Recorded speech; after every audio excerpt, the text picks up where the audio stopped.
Okay, it's Heather Feathering. Should be like my second video in a series. I'm going to talk while I drive this time, hopefully for less than 10 minutes, because I would like to upload this just by itself. I have a backup camera just below my phone mount, so that's why I was looking at that while I was backing up. Anyway,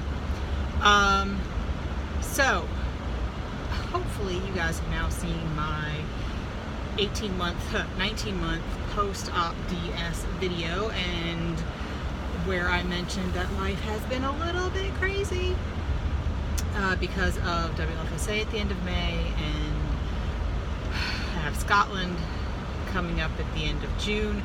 Not talking about that this time. But this week, so as soon as I got back from WFSA, I had Monday and Tuesday as sort of normal days, where I went to work, my husband went to work, my kids went to school, and everything was normal. But on Wednesday, my husband went into the hospital. This was planned because he had the DS as well. So sometime last summer, I think it was, he went to go see my surgeon.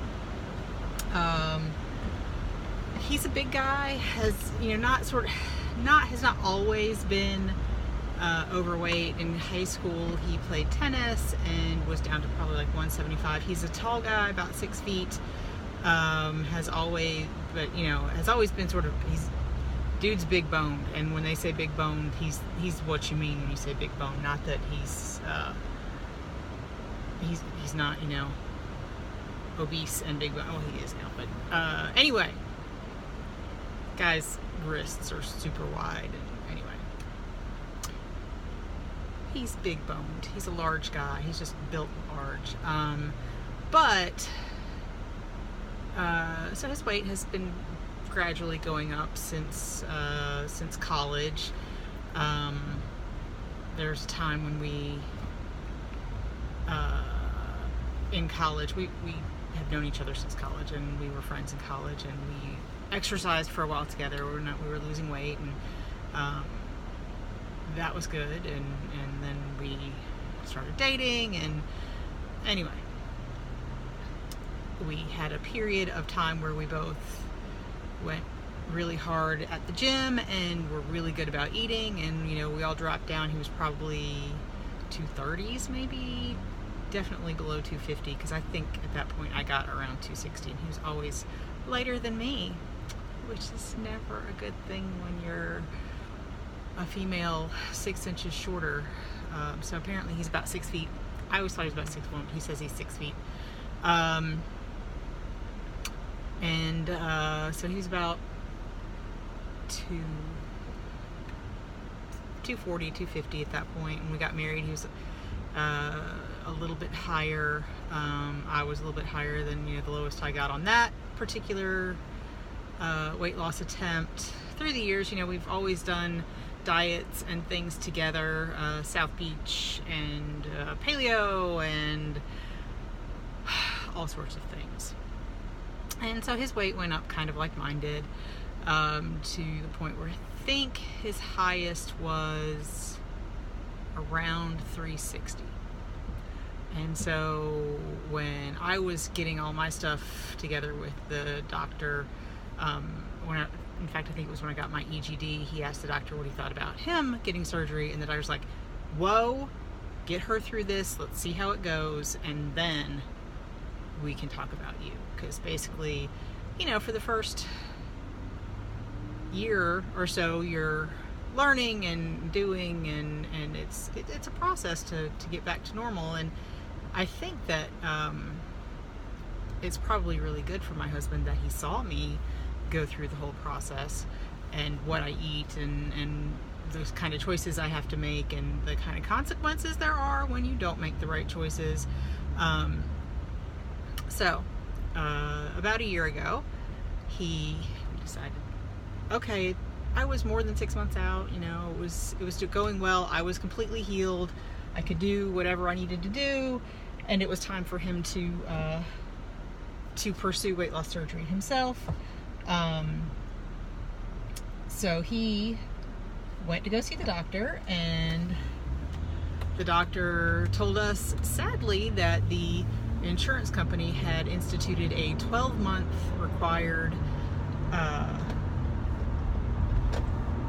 doctor monitored diet.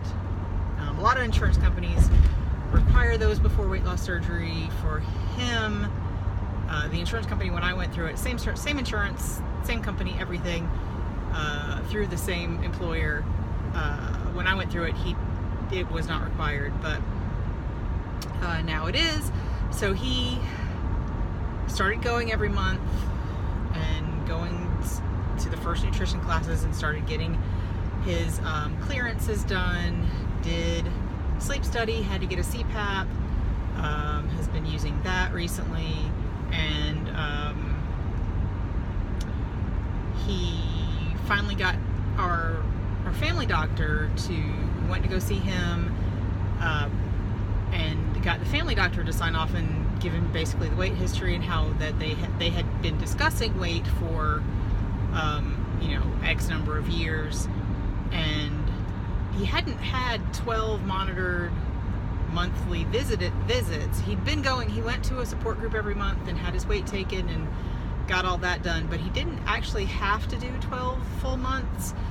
Once they had the doctor's clearance, because they didn't even want it to be through the weight loss surgeon's office. They wanted to be with his primary care physician and all that stuff. And so we were like, oh my God, it's just never going to happen, because it's just going to be it's going to be too much. He's going to have to go to the doctor every month, and he's going to have to start all over again, and it's going to be a year. But so they got through all of his paperwork and all of his testing, and they're like, okay, we're going to submit you. And I'm like, but it hasn't been a year yet. But they submitted him, and the insurance approved him.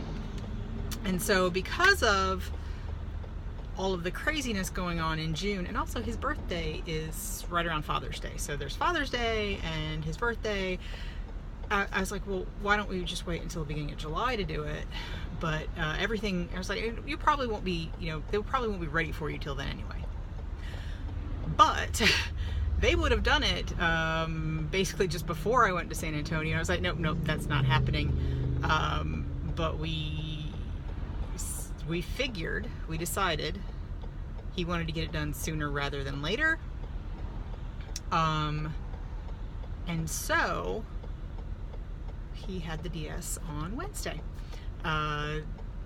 Wednesday, June 6th. So he is now a DSer. It all went it was a little more complicated than the doctor expected. When my husband had a previous hernia surgery, it was before my daughter was born, so about 8 years ago. He had mesh in his abdomen placed to stop a hernia, and the doctor didn't expect that to be a problem, but when he got in there, a lot of his small bowel was adhered and sort of just like all up in that mesh. And so I told my husband that he should have been done and in recovery by about 1. But when I kept getting updates that said they're still working, all is well, I started pacing the waiting room. I worked for a little while at the beginning, but I decided since he was going to be done about 1, I would wait to eat until after that, because I hadn't eaten lunch. I had some snacks with me. So it was about 2-something when 2:30 maybe, when the doctor finally came out and told me all about that and how he spent a lot of time taking down all those adhesions, and even deciding whether he was going to do the switch part, and had one of the other surgeons who was in the practice come in and look, and he managed not to nick the small bowel at all, and he checked very carefully and all of that. But he did it, he has the full traditional duodenal switch. I don't know about lengths or anything yet. We'll get his his operative report. I'll make him get that when he goes to his post-op appointment not this week, but next week. But so that's like the story of the past few months, and then all of a sudden we decided, let's go ahead and do it, and he'll have 2 weeks to get better before he has to take care of the kids for a whole week. No, yeah, a whole week while I'm gone. So he has to get them to daycare and to camp, and at least camp is where he works, so he's got to be ready to go to work that week. So thankfully he's doing very, very well. He had to be in the hospital an extra night, so he usually, like when I had my surgery on a Wednesday, I came home on Friday. He was not quite ready. He didn't tolerate the oral hydrocodone, but his pain wasn't really all that bad, but I really wanted to make sure he had something that he could tolerate when he came home. So last night they tried the oral oxycodone, and that was fine. So yeah, we're home now. It's Saturday. We got home before lunchtime today, so all is well. He's in relatively good spirits. He started, just watching Netflix and all he's planning to watch Babylon 5 and all of the Marvel movies, the Avengers movies, including the offshoots like Iron Man and Captain America, in order, while he's recuperating over these next couple weeks. So all is well. Thank you guys for thinking of me. Like I said, I told some people at WLFSA about it. I hadn't mentioned it anywhere else just because I felt like it wasn't really my thing to talk about, but right now it is highly affecting me. So I probably won't do stats or anything about him, but I'll mention him occasionally, and if you guys have any questions for him, I can ask him. Maybe we could do a little Q&A.